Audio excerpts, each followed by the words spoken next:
धन्यवाद सर। नमस्कार। Shri S Rajagopal, IAS retired cabinet secretary, Government of India, and a senior most IAS officer of Government of Maharashtra. Shrimati Fauzia Khan, आदरणीय राज्यसभा सदस्य, Shrimati Sucheta Dalal, managing editor of Moneylife Foundation, Shri Debashish Basu, editor and publisher of Moneylife, आदरणीय doctor RC Sinha, उनके सभी family member और उपस्थित सभी भाई और बहनों, सबसे पहले मैं आप सब लोगों की क्षमा मांगता हूं कि अभी आधा घंटा पूर्व ही प्रधानमंत्री जी का नागपुर में आगमन हुआ।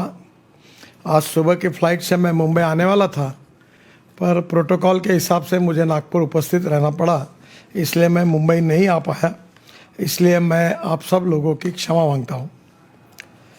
RC सिन्हा जी का जीवन एक क्रियाशील, कार्यक्षम और कर्मठ व्यक्ति का जीवन है।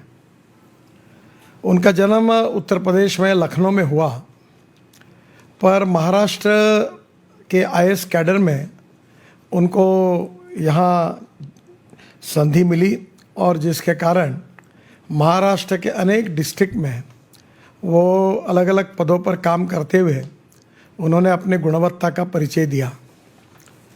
जब मुंबई पुणे एक्सप्रेस हाईवे और 55 फ्लाईओवर बनाने की बात आई, तब स्वाभाविक रूप से उसके पहले ही हमने धीरूभाई अंबानी जी का उस समय का टेंडर कैंसिल किया था और MSRDC की स्थापना की थी। तब हमारे PWD में धारप करके एक चीफ इंजीनियर थे, उनको मैंने MD बनाया था और धारप साहब ने ये नेपियन सी रोड का कार्यालय उसकी व्यवस्था करके वो ऑफिस एस्टेब्लिश किया था। बाद में जब MSRDC का कार्य थोड़ा शुरू हुआ, तब मैं अनेक लोगों से कह रहा था कि हमें अच्छा आदमी चाहिए जो ये काम कर सकेगा। तब माधव जोग जो कॉन्ट्रैक्टर है, बिल्डर है, उस समय मुख्यमंत्री मनोहर जोशी जी के उनके बड़े अच्छे संबंध थे। उन्होंने मेरे पास और मनोहर जोशी जी के पास RC सिन्हा का नाम सुझाया। जब इसकी इंक्वायरी की तो मुझे भी पता चला कि एक डेयर डेविल और निर्णय करने वाले अधिकारी है। तो उस समय मैं मुख्यमंत्री को कहा कि ये बड़े बड़े चैलेंजेस है, हमारे पास काम है और इसलिए आप सिन्हा जी को लीजिए और निश्चित रूप से हम ये काम में यशस्वी होंगे। और RC सिन्हा हमारे MSRDC के पहले मैनेजिंग डायरेक्टर बने और मैं उसका पहला फाउंडर चेयरमैन भी हूँ। आज MSRDC एक फ्लैगशिप ऑर्गेनाइजेशन बनी और उस समय सिन्हा जी से मेरे हर समय डिस्कशन होते थे। पैसे हमारे पास नहीं थे और सिन्हा जी का ये आत्मविश्वास था कि हम पैसा खड़ा कर पाएंगे मार्केट से। मुझे भी थोड़ा उस समय कैसा होगा क्या होगा, क्योंकि हमारे जो क्रेडेंशियल्स थे उसमें काफ़ी बड़े प्रमाण में स्वाभाविक रूप से इतनी प्रॉपर्टी नहीं थी। तो हम जब मार्केट में जा रहे थे तो सवाल यह आया कि हमारे पास क्या है। तो मैंने PWD के जो हमारे अलग प्लॉट्स थे वो MSRDC को ट्रांसफ़र कर दिए ताकि MSRDC की बैलेंस शीट अच्छी बनी। और उसके बाद में हम कैपिटल मार्केट में गए।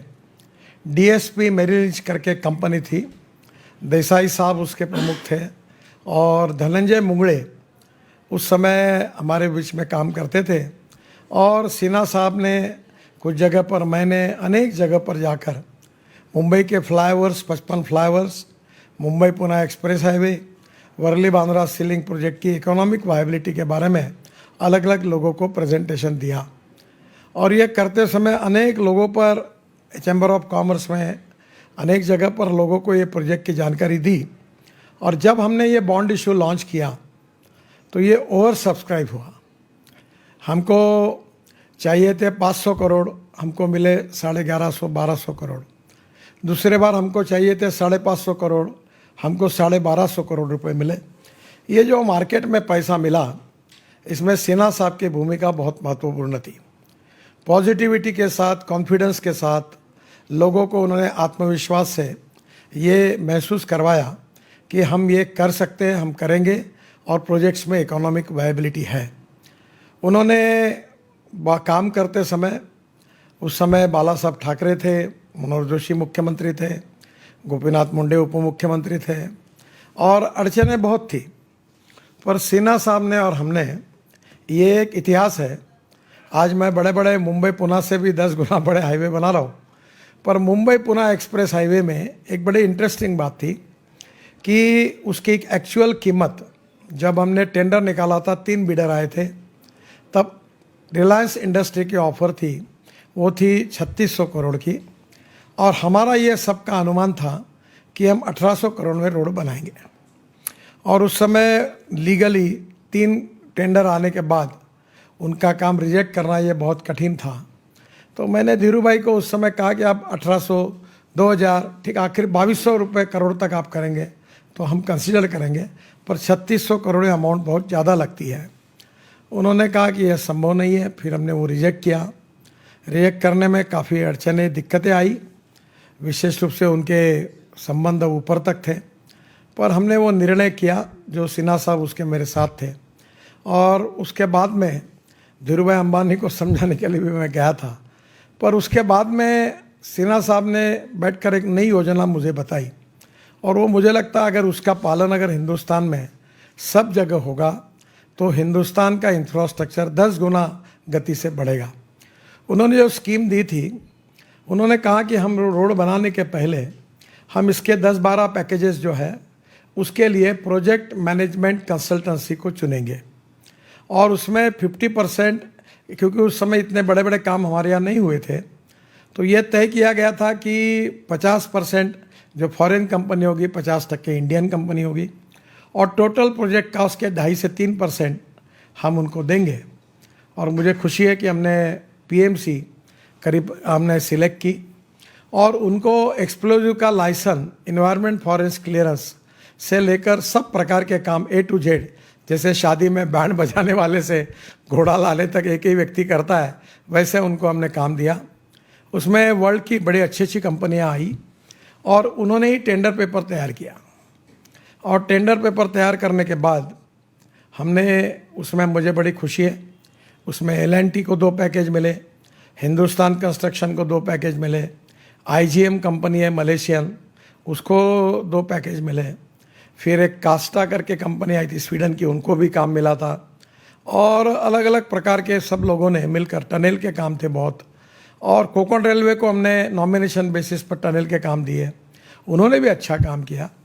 और ये करते समय सबसे ऐतिहासिक बात है, जिसके लिए आजकल अनेक जगह पर MBA के कोर्सेज में Mumbai Pune express highway success story ये अध्ययन का विषय बना। सिम्बोसिस में इन्होंने इसके ऊपर अध्ययन किया, और मुझे इस बात का अभिमान है कि सिन्हा जी के कारण, उनके साथ जो टीम थी, उन सब के कारण हम जो 3600 करोड़ का जो टेंडर था, वो प्रोजेक्ट केवल हमने 1600 करोड़ रुपए में पूरा किया। और ये काम करने में सबसे महत्वपूर्ण भूमिका RC सिन्हा जी की थी। इसमें हमारे प्रमोद बोंगीरवार चीफ इंजीनियर थे, बहुत मेहनती थे, टेक्निकली स्ट्रांग थे। हमारे पांडव करके एक सिन्हा साहब लेकर आए थे, वो कंपनी सेक्रेटरी थे, उन्होंने एक बहुत अच्छी टीम तैयार की थी, डेडिकेटेड थी। और उसके बाद हमने मुंबई में 55 उड्डान पुल के टेंडर निकाले। सिन्हा साहब ने एक बहुत अच्छी आइडिया दी कि हमारे पास उसमें रिग नहीं थी, मशीन्स नहीं थी, तो हम कॉन्ट्रैक्टर को 10% एडवांस मशीनरी एडवांस देंगे और 10% मोबिलाइजेशन एडवांस देंगे। फिर उसके ऊपर उस समय कस्टम वगैरह लगता था। तो सिन्हा कॉन्ट्रैक्टर फिर आए, तो सिन्हा साहब को और मेरी जब चर्चा हुई, तो हमने कहा देश में जब तक अच्छी मशीनरी नहीं आएंगी तो काम कैसे होंगे। तो हमने कस्टम ड्यूटी वगैरह, इम्पोर्ट ड्यूटी हमने भर दी। और मुझे याद है कि बांद्रा का जो पहला पुल बना, जो आज उसका उद्घाटन बाद में बाला साहब ठाकरे जी ने किया था, उसमें एक रिग आई थी पहली हिंदुस्तान की, वो सिंप्लेक्स कंपनी ने लाई थी, और उसका पहला शुभारंभ हमने किया।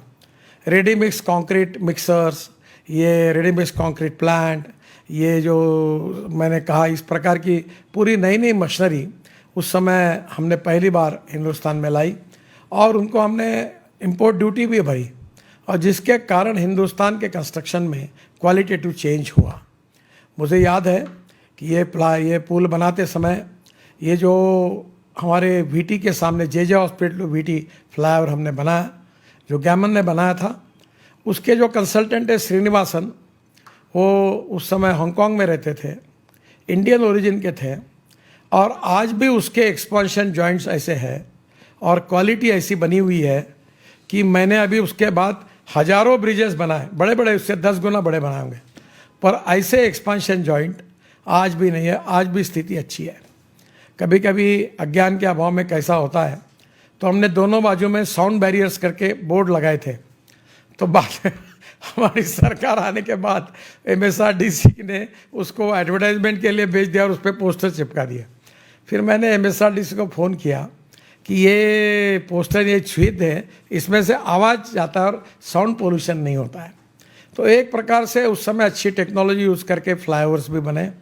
फिर वर्ली बांद्रा सीलिंग प्रोजेक्ट के लिए हमने अमेरिका से एक मलिक करके डिज़ाइनर लाया था।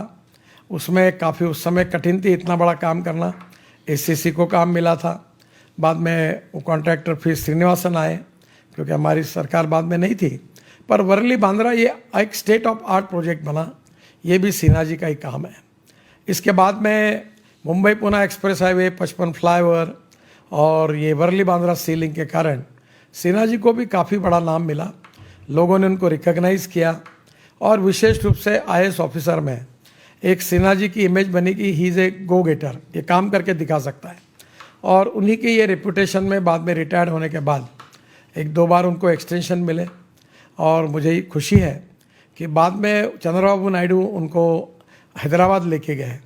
तो हैदराबाद में जो IT की एरिया है, उसके बाजू में एक बहुत बड़ा कन्वेंशन सेंटर सिन्हा साहब ने वहाँ बनाया, और उसके बाद अनेक जगह पर वो एक्टिव रहे।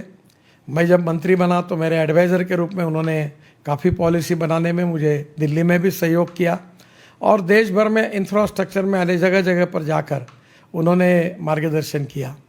और उनका ये जो अनुभव है, एक नॉलेज है, एक विजन है। How we are going to take the decision is very important. Fast track decision making process, team work, corruption free system और कमिटमेंट फॉर द क्वालिटी। यानी टाइम फास्ट भी काम होना चाहिए और क्वालिटी का होना चाहिए। उसके बारे में जो उन्होंने उस समय जो निर्णय किए, वो सभी निर्णय और वो विजन आज मैनेजमेंट के स्टडी के लिए उपयुक्त है। आज मैं जब अनेक बार पूरे वर्ल्ड में मुझे रिकग्निशन मिला, रिस्पेक्ट मिला, आज मैं इन्फॉर्म बहुत काम कर चुका हूँ, पर मैं अक्सर ये बताता हूँ कि मेरे को काम करने वाले सिन्हा जी जैसे साथीदार मिले, उनके कारण मैं काम कर सका। तो ये जो विज़न थी उनकी, और इसमें उन्होंने जो काम करके दिखाया, एक तो बात निश्चित होती है कि जिसका जन्म होता है उसका मृत्यु अटल होता है। कोई परमानेंट रहता नहीं, काम भी नहीं करता, पर उसकी विजन, उसकी गुणवत्ता, उसकी कर्तृत्व, उनकी पॉलिसीज़ जो सक्सेसफुल है, वो सक्सेस स्टोरी बनी हुई है। उसका अध्ययन जब भविष्य के पीढ़ी में आने वाले लोग करेंगे तो हमारे देश में क्वालिटेटिव रिफॉर्म होगा। और इसीलिए पैसा खड़ा करने से लेकर डिसीजन करने तक, corruption free, transparent, time bound, result oriented और क्वालिटी।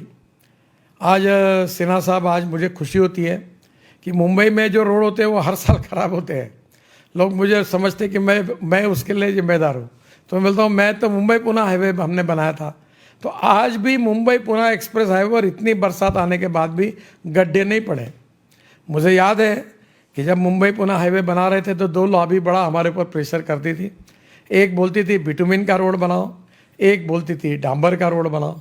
हमारे ऑफिसर्स बटे हुए थे, आधे कहते थे कंक्रीट, आधे कहते थे बिटुमिन।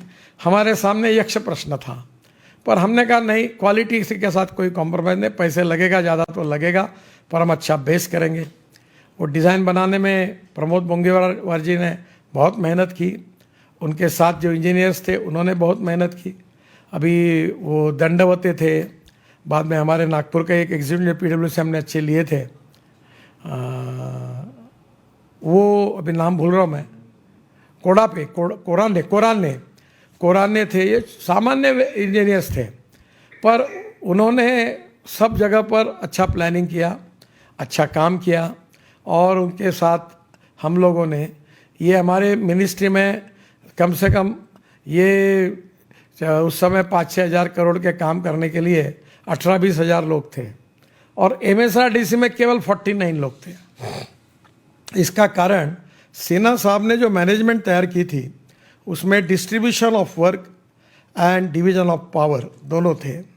और मुझे लगता है कि ये MSRDC ये महाराष्ट्र के लिए नहीं तो देश के कंस्ट्रक्शन इंडस्ट्री में एक स्टडी करने लायक कंसेप्ट है, और इसका अनुकरण देश के सभी इंफ्रास्ट्रक्चर डेवलपमेंट करने वाले लोग करेंगे तो देश में 10 गुना ज़्यादा काम की गति बढ़ेगी।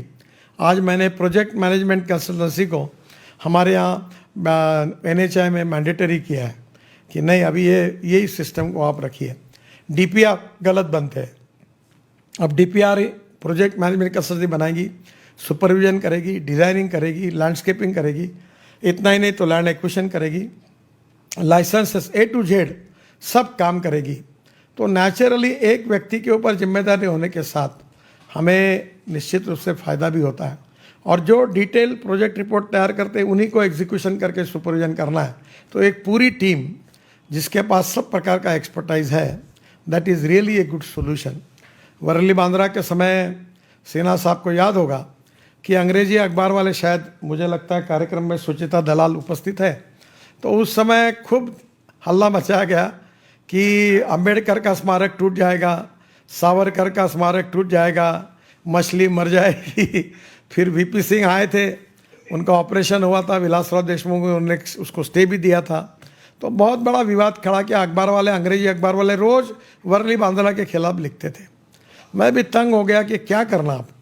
तो एक दिन हमने सिन्हा साहब को बोला और गेटवे ऑफ इंडिया से अंग्रेजी अखबार के सभी पत्रकारों को मैंने नाव में बिठाया और कुलाबा से टर्न लेकर हम वर्ली बांद्रा के सी में आए। और जब आए तो नाक पकड़ा सब लोगों ने, क्योंकि वहाँ पूरा ड्रेनेज का ही पानी था और नाक दबा कर बैठे। तो मैंने उनको कहा कि यहाँ कोई दिख रहा है क्या मच्छी तुमको? बोले नहीं दिख रही, अब चलो यहाँ से जल्दी। बोले नहीं जाएंगे, यही खड़े रहेंगे। और उनको कहा कि यहाँ गटार में कभी मच्छी होती क्या? बोले नहीं होती। बोले आप देख रहे क्या? कहे बोले देख लिया, अभी जल्दी चलो, क्योंकि वो इतना गंदा स्मेल था, ना मच्छी थी ना कुछ था। तब कारण न होते हुए लिखते थे। फिर अंबेडकर स्मारक को धोखा है, सावरकर स्मारक को धोखा है। ये जो इस प्रकार की जो एक आइसोलेटेड माइक्रोस्कोपिक माइनॉरिटी है जो इस प्रकार से विकास काम में तकलीफ देती है, इसका परिणाम ये हुआ कि जो 420 करोड़ में हमने हिंदुस्तान कंस्ट्रक्शन को काम दिया था, वहाँ आखिर हमारी सरकार जाने के बाद वर्ली बांद्रा सी लिंक प्रोजेक्ट पर 1800 करोड़ रुपए खर्चा हुए। यानी ये नुकसान किसका है?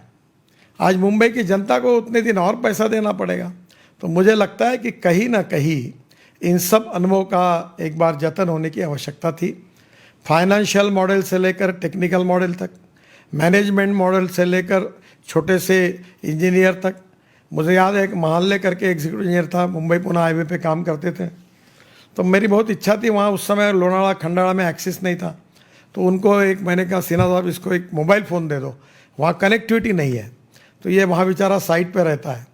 तो हमारे यहाँ फाइनेंस डिपार्टमेंट में गया तो उन्होंने रिजेक्ट किया, बोले हम लोग मोबाइल फ़ोन ये नियम में नहीं बैठता। फिर ऐसे कठिन स्थिति में लोगों ने काम किया, कॉन्ट्रैक्टर ने काम किया। कुछ कमियां रहती थी तो हम बहुत कड़क भूमिका लेते थे, अड़चने सुलझाते थे, फॉलोअप करते थे, टीम वर्क था और कमिटमेंट थी कि हम राज्य के लिए, जनता के लिए, देश के लिए कुछ अच्छा काम कर रहे हैं।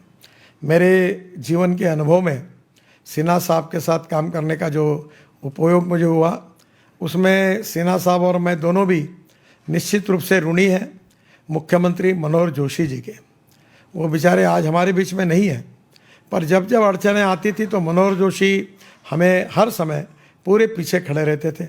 बाद में नारायण राणे मुख्यमंत्री बने, वो भी हमारे पीछे खड़े रहे। गोपीनाथ मुंडे हमारे साथ खड़े रहे। कभी कभी कोई उल्टा तिल्टा बाला साहब ठाकरे जी को जाके बता देते थे तो फिर मैं उनको मिल के बताता था। उनका हमारे ऊपर विश्वास था, उनका सपोर्ट था। तो इसलिए उस समय ऊपर का सबका पॉलिटिकल सपोर्ट, अच्छे इंजीनियर्स और हमारे अधिकारियों का काम, सिन्हा साहब की कटिबद्धता, कर्तव्यनिष्ठता, कार्य तत्परता और fast track decision making process. मैं अक्सर तब से ये बात कहता हूँ कि I like people who can get the things done. आज करेंगे कल करेंगे ऐसा नहीं। टेंडर भी मिला, मुझे याद है कि टेंडर मिला 18 तारीख को और अवार्ड हुआ 21 तारीख को, 3 दिन में। तब कोड ऑफ कंडक्ट लगने की संभावना थी, हमने तुरंत काम शुरू किया। तो मुझे लगता है कि ये जो कार्य तत्परता थी, ये जो कमिटमेंट थी, ये आईएएस ऑफिसर में बहुत विरला होती है। और इसलिए सिन्हा साहब ने ये जो सब कुछ काम किया है, ये एक मैनेजमेंट के स्टडी के लिए उपयोगी है। और जो नए आईएएस ऑफिसर बन रहे आए हैं, उन्होंने निश्चित रूप से ये किताब पढ़नी चाहिए, क्योंकि इस किताब में एक आईएएस ऑफिसर को कितनी समस्या आती, कितनी संकटें आती है, कि अलग अलग प्रकार के मंत्रियों के साथ कैसे काम करना पड़ता है, जनता में कैसे प्रॉब्लम आते हैं, और सब बात पर मात करके वो आगे कैसे निकलते हैं, इसका ये पूरे किताब में एक अनुभव कथन सिन्हा जी ने किया है, transforming India from with in. मुझे लगता है कि ये अनुभव, ये इंफ्रास्ट्रक्चर में भविष्य में काम करने वाले हम सब लोगों के लिए बहुत उपयोगी है। अटल बिहारी वाजपेयी को भी मैं सिन्हा जी को उनके पास लेके गया था, उन्होंने भी उस समय उनका बहुत अभिनंदन किया था। और मुझे खुशी है कि मुझे भी आरसी सिन्हा जैसे और हमारे प्रमोद बोंगीरवार, ये बड़े सभी छोटे बड़े लोग जिन्होंने मेरे साथ काम किया, ऐसे अनेक लोगों ने जो एक टीम के रूप में काम किया, उसी का परिणाम था कि आज हिंदुस्तान के इंफ्रास्ट्रक्चर हिस्ट्री में आज Mumbai Pune express highway, Worli Bandra sea link project, 55 flyover, इनका नाम लिए बिना हिस्ट्री आगे नहीं जाती। अब मैं बहुत टनल बना चुका हूँ, उससे अब तो करीब 3 लाख करोड़ के टनल बना रहा हूँ। दिल्ली मुंबई हाईवे इससे 12-13 गुना बड़ा है, वो बना चुका हूँ। बड़े अब देश में 36 हाईवे बना रहा हूँ। कन्याकुमारी से मैं कश्मीर, कारगिल तक, लद्दाख, लेह तक, हिमाचल तक हाईवे बना रहा हूँ। पर ये जो मुंबई पुणे का अनुभव है, ये 55 उड्डान पुलों का अनुभव है, ये वर्ली बांद्रा सीलिंग प्रोजेक्ट का अनुभव, ये अपने आप में एक अलग अनुभव था और एक लैंडमार्क था। और वो लैंडमार्क के जो लॉयन शेयर जिनका था, उसमें से एक शिल्पी के रूप में आरसी सिन्हा जी एक थे।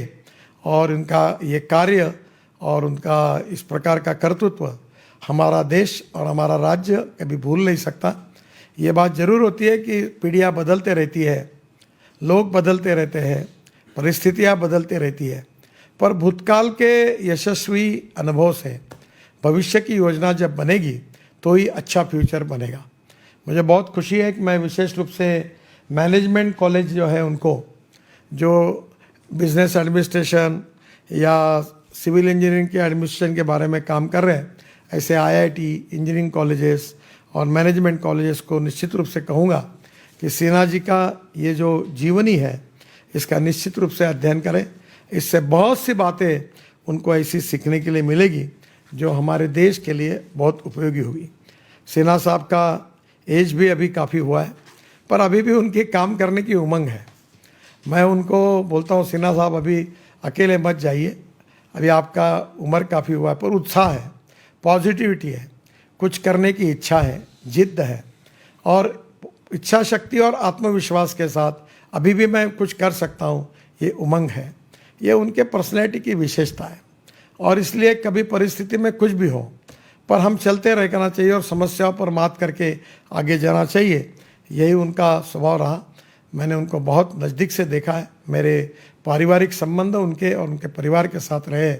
और निश्चित रूप से मैं आज मुंबई में नहीं हूँ, इसका मुझे बड़ा दुख है, क्योंकि मैंने अपनी तारीख देकर मैं कहा था कि मैं निश्चित रूप से आऊँगा, पर आज प्रधानमंत्री अभी नागपुर आए, जिसके कारण मुझे रुकना पड़ा।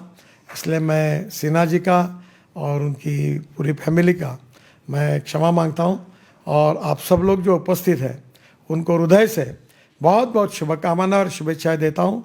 और आखिरी में ईश्वर के चरणों में यही प्रार्थना करता हूँ कि उनको बहुत निरोगी अच्छा जीवन दे, और उनके 100 साल हम जब पूरे करेंगे तो हम सब लोग भी उसमें फिर से एक बार उनको ज़रूर शुभेच्छा देंगे। God bless you. बहुत बहुत धन्यवाद। नमस्कार। मैं अपनी बात समाप्त करता हूँ।